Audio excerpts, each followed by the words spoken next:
তাকে জাস্ট উপলব্ধি করেন যে আপনি তার পাশে না থাকলে মানে তার কতটা খারাপ লাগতে পারে।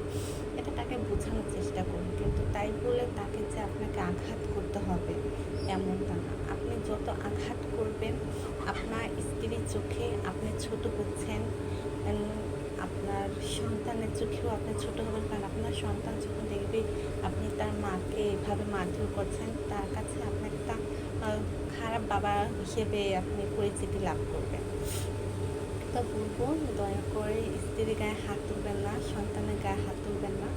যতটা সম্ভব আপনি শান্তিপূর্ণভাবে যে পদ্ধতি অবলম্বন করে বা সে যে পদ্ধতি শান্তিভাবে গ্রহণ করে আপনি যেভাবে তাকে পথে আনতে পারেন আনেন, কিন্তু আপনি তার গায়ে হাত তুলবেন না। কারণ মেয়ে মানুষের গায়ে হাত তোলাটা এটা কখনো ভালো চোখে দেখায় না, আর এটা ভালোও লাগে না।